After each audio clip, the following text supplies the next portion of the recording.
Olá, seja muito bem-vindo, muito bem-vinda a mais uma aula de Química. Eu sou o professor Josenilson e na aula de hoje nós daremos continuidade ao estudo sobre os polímeros.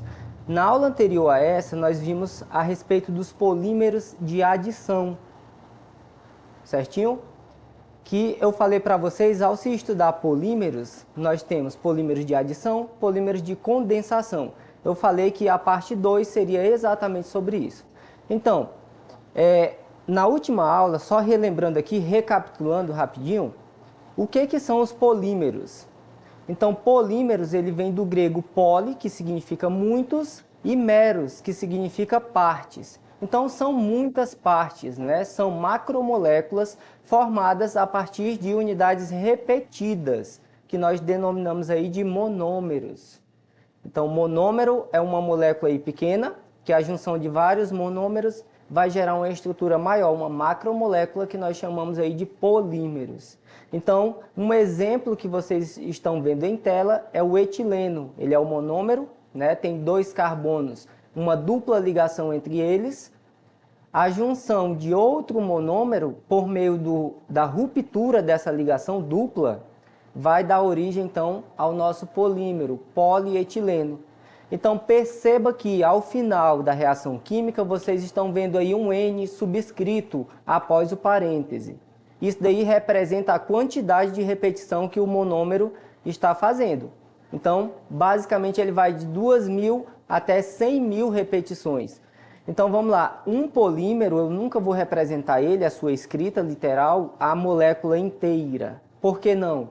Porque é muito grande, né? 2.000 monômeros, 100.000. Como é que eu vou escrever isso tudo? Não dá. Então, a gente utiliza esse recurso aí dos parênteses e um Nzinho dizendo aí que ele vai se repetir N vezes, tá? Então, eu falei para vocês que os polímeros eles são divididos em naturais, que vão ocorrer aí na natureza, derivados de plantas e animais, como, por exemplo, látex, algodão, né, proteínas, polissacarídeos. E também eles podem ser sintéticos, que vão ser produzidos em laboratório. São obtidos por processos de polimerização, a partir de substâncias como o petróleo, bem como de seus derivados. Exemplos, polietileno, as garrafas PET aí, ó, o polietileno tereftalato, né? Polipropileno, utilizado para fazer tampinha de caneta, o nosso famoso PVC, certo? PVA e utilizado também nos utensílios domésticos, como por exemplo nas panelas antiaderentes, né? O Teflon. Então, o polímero de adição, só relembrando, ele é constituído pela unidade aí básica chamada monômero, a união delas vai formar o nosso polímero, tá? Só lembrar das correntes. Corrente é formada por elo. Junção de vários elos, nós temos a nossa corrente. Então, é só fazer esse paralelo aí que vocês lembram facilmente. Então, hoje, de fato, nós daremos a continuidade por meio do estudo dos polímeros de condensação. O que são eles? Eles são formados a partir de dois monômeros, com a eliminação de uma molécula mais simples. Então, perceba-se que polímero de adição, você só vai adicionar um novo monômero, tá? Na reação, você não vê saindo nada, não é eliminado nada. É só quebra uma ligação dupla que tem entre os carbonos e, por meio dessa quebra, é possível ligar uma nova estrutura. Aí vai encaixando até formar a macromolécula. Já nos de condensação, não. Vocês vão ter que partir de dois monômeros, né? Podem ser diferentes, e essa união aí, essa condensação vai provocar uma eliminação de uma molécula menor, que geralmente é a água, como vocês vão ver nos próximos exemplos. Então, um exemplo aí, nós temos a baquelite, que ela é utilizada aí nos cabos, né, das panelas. Então, nós temos essas estruturas aí, de anel aromático, certo? A setinha da reação tem o P de pressão, T de temperatura e embaixo tem os catalisadores. Na primeira parte dessa aula eu expliquei para vocês que os catalisadores são aquelas substâncias que aceleram uma reação química. Então faz com que ela ocorra de forma mais rápida. Então perceba que após a seta da reação, vocês vão ter a baquelite formada o sinalzinho de mais e uma molécula de H2O, uma molécula de água, sendo retirada, então, da reação química. Tá? Então, ela está sendo eliminada do sistema, formando, então, o nosso polímero de condensação, certo? Então, a baquelite ela está presente em discos musicais, a galera mais antiga, né, os seus pais, avós, tios, com certeza já tiveram contato com um disco de vinil, por exemplo, mas ela também pode ser utilizada em tomadas, interruptores, bolas de bilhar também, tá? Bola de sinuca.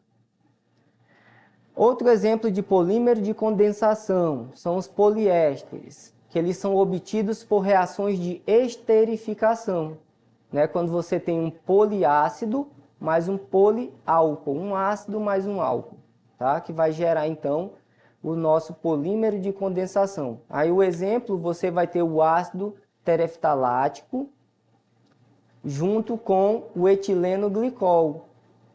Por meio da pressão e da temperatura e adição de catalisadores, nós vamos ter como resultado da reação politereftalato de etileno, certo? Que é um poliéster. E perceba que depois você tem um sinalzinho de mais e uma molécula de água, indicando que esse processo aí está eliminando uma molécula de água, processo de condensação, tá? Então, basicamente, vocês conseguem fazer a diferença, né, da adição para a condensação por meio da eliminação dessa molécula aí, que possivelmente vai ser água ou ácido clorídrico. Então, em nylons, eles são resultados da condensação de diaminas com diácidos, certinho? Então, exemplo aí, você tem a diamina mais o diácido, vai formar poliamida, que é o nylon que a gente utiliza em linhas de pesca, fibras, também pode ser utilizado em fibras têxteis, certo? Outro polímero bastante comum, bastante utilizado pela polícia, é uma fibra, que ela é mais resistente que o nylon e que o próprio aço, que é o que se convencionou a chamar de Kevlar. É utilizado o quê? Em coletes, né, de policial ou em trajes aí de bombeiros e também na indústria bélica como um todo, porque é muito leve, pessoal, e ela é muito resistente também esse material, tá? Ó, em roupas contra incêndio, colete à prova de balas, ou nos capacetes das Forças Armadas, como está ilustrando aí.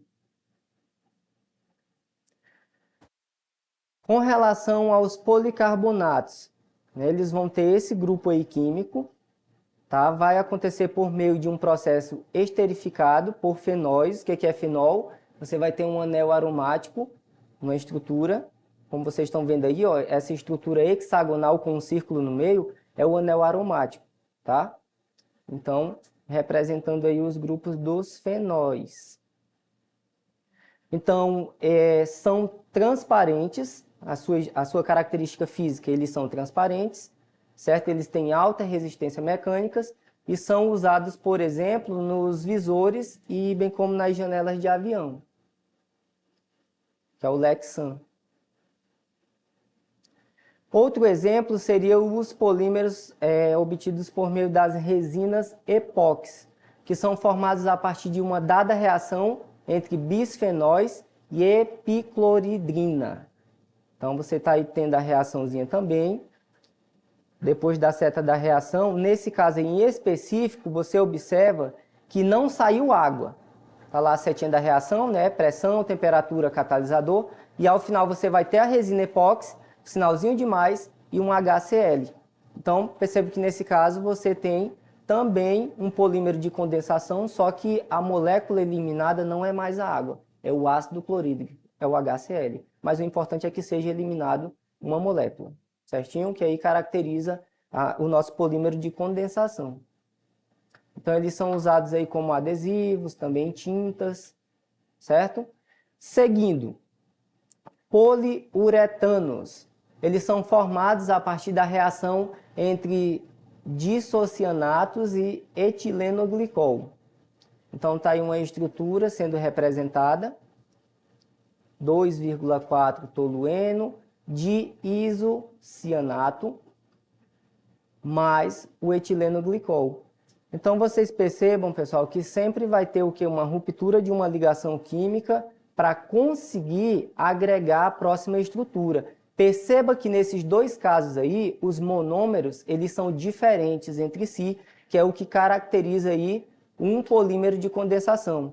Nos polímeros de adição, nós vimos que, basicamente, os monômeros, eles são iguais, tá? Se você vai fazer aí no primeiro caso lá que nós vimos o polietileno, os dois monômeros, o etileno ele era igual, tá? Os dois carbonos, junto com os outros dois, por meio da quebra da ligação dupla entre os carbonos, formava o nosso polietileno. Então, monômeros iguais, polímeros de adição. Polímeros de condensação são monômeros diferentes, tá? Como ilustra aí o processo. A fabricação de espumas para colchões e travesseiro, ele é muito empregado, esse polímero.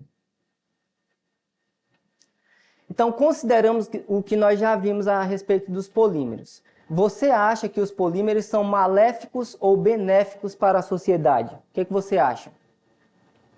Então, nós temos as duas formas, a forma maléfica e a forma benéfica, né? Depende do modo que você vai usar. Então, ele pode ser maléfico de que forma? De que forma os polímeros são considerados maléficos para a nossa sociedade? E benéfico, por que ele seria benéfico? Então é o que nós vamos ver agora. Com relação aos plásticos, é muito prático para a gente, né? Não ter que lavar a louça, utilizem uma embalagem plástica para proteger alguma coisa, só que para o ecossistema o que acontece aí se ele não for descartado ou reutilizado, reciclado da forma correta, né? Como ilustra aí a imagem. O plástico, lembrando que ele pode levar mais de 400 anos para se decompor, para assumir, né, a sua estrutura. E isso ocasiona um grande acúmulo.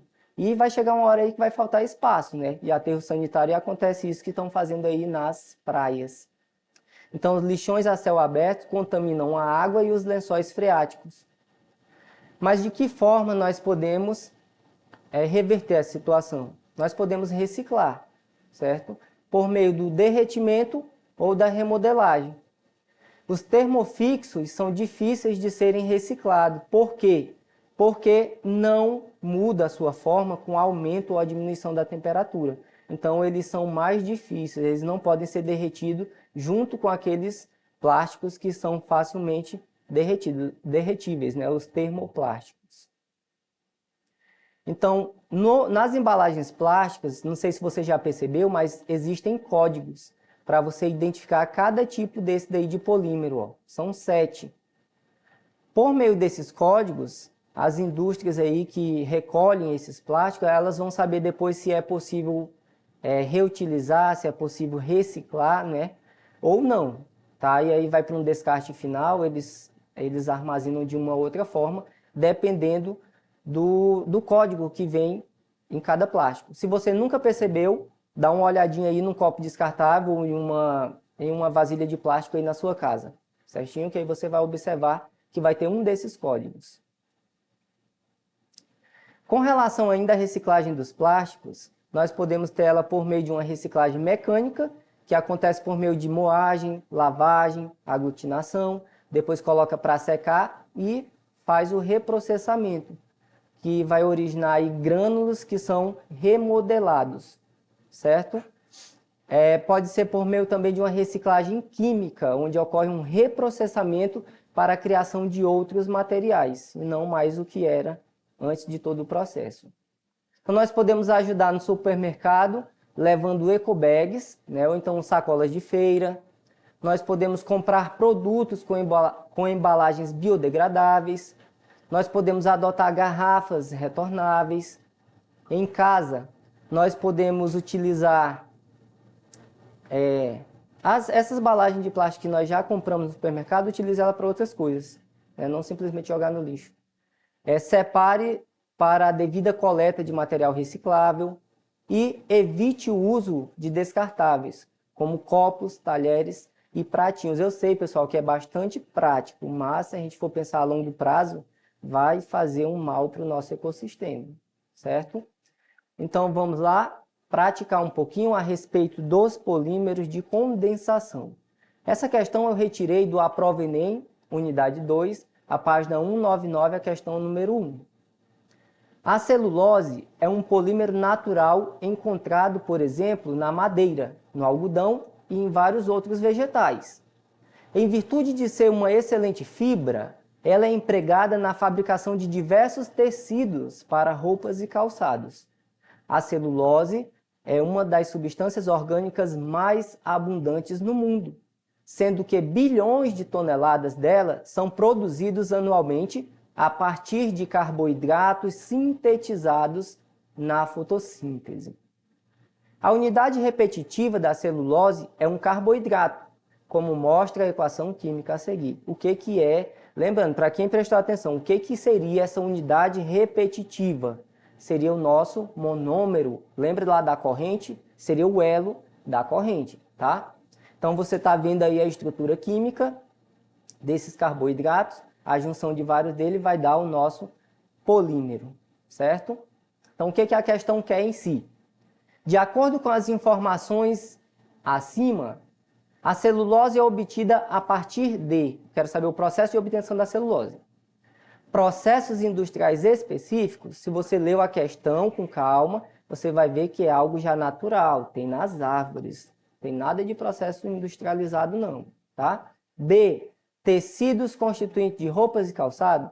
Você acha que eu vou tirar a celulose já dos tecidos? Ou os tecidos eles são feitos a partir da celulose? É diferente. C, interações intermoleculares entre unidades repetitivas. Será que é isso? Interações intermoleculares, monômero com outro? Vamos ver. D, processos celulares realizados pelas plantas, como a respiração. Quem prestou atenção nas aulas de biologia, o professor disse que respiração celular da planta é diferente de fotossíntese. O processo aí de retirada da celulose não acontece na respiração, como a questão diz, acontece na fotossíntese, que é um processo contrário à respiração, tá? Então, aí, novas ligações covalentes que são formadas entre moléculas de carboidrato. Eu falei na aula, durante a aula anterior a essa, que os monômeros, para que um se junte com o outro, é necessário que uma ruptura de uma ligação química para formar uma nova ligação com os monômeros, tá? No caso de condensação, vai gerar algo além do nosso produto principal, que seria o que? Uma molécula de água ou de HCl. Mas é isso mesmo, vai ser novas ligações covalentes que são formadas em moléculas de carboidratos, tá? Alternativa aí. Questão número 2. Os plásticos ambientalmente degradáveis, desculpa, essa questão eu tirei do Aprova Enem 2, unidade 2, página 200, questão número 4, certinho? Os plásticos ambientalmente degradáveis compõem um vasto grupo de materiais poliméricos, naturais e sintéticos, que sofrem alterações químicas sob a influência de fatores ambientais. Os PADs podem ser provenientes de fontes renováveis e de fontes não renováveis. A degradação pode ser descrita como um processo irreversível, ou seja, não pode voltar do que era antes, que leva a uma alteração significante na estrutura do material, sendo caracterizada tipicamente pela alteração nas suas propriedades, que são peso molecular, estrutura, e ou pela sua fragmentação, como mostra o esquema ao lado. Sei que está pequenininho, mas se você for pegar no livro, você vai ver perfeitamente. Você vai ter um esquema, um polímero lá em cima, com a ação da chuva, de micro-organismo, de calor, você vai ter a quebra em pequenas moléculas e lá no final os componentes, como CO2, H2O, sendo decomposto. Tá? É isso que está ilustrando o esquema. Comando da questão. Os PADs são ditos ambientalmente biodegradáveis em decorrência de sua degradação ocorrer a partir de quê? Alternativa A, de mecanismos industriais com liberação de moléculas de dióxido de carbono.